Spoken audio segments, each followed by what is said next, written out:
As chair of the Education Commission, I'm delighted to join you virtually at the Philanthropy Asia Summit, this great event, and to discuss with you how we can radically transform education together.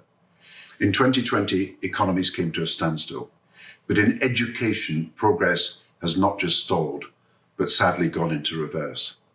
The term lost generation is widely used when displaced young people bear the brunt as refugees of civil wars and conflict, as is the case in Syria, Yemen, Myanmar, Somalia, Ethiopia, and now Afghanistan. But today, the term lost generation has a worldwide resonance, as a total of 1.6 billion children in 188 countries who were deprived of months of schooling during COVID-19 struggle to catch up. Before COVID, 258 million school-aged children were not enjoying any education. Now the figure is closer to 300 million. Millions sadly have abandoned education, with 10 million more child brides, 9 million more underage laborers, and millions more rootless youth now on the streets rather than in classrooms. Before COVID, more than half of the developing world's 10-year-olds could not read or understand a simple text. Now it's more than 60%. And that's more than 450 million children. They are in learning poverty, and they cannot read a simple text by age 10. In low-income countries, that figure is a staggering 90%. As a result of the deterioration, today's young people stand to lose as much as 16 trillion in future earnings.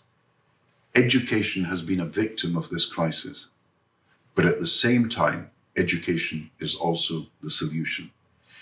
Education is the most powerful driver for a healthy people and a healthy planet.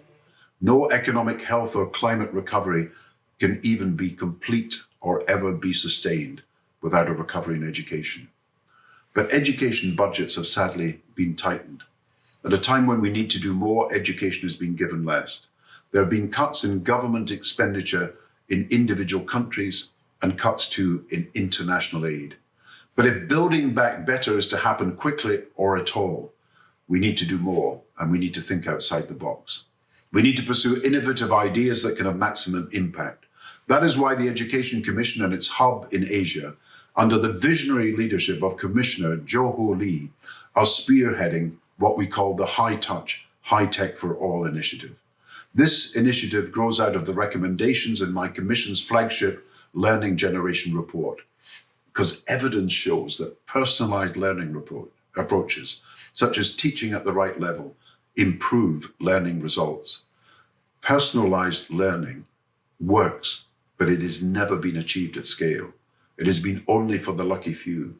And there is promising evidence that shows now that tech-supported personalized learning can significantly improve learning outcomes at scale, especially for those left furthest behind. High touch, high tech combines the power of human touch. That's the benefits of teacher as tutor with the power of adaptive technology. We recently launched the High Tech, High Touch for All global consortium to design, test, and scale high touch, high tech approaches across the world.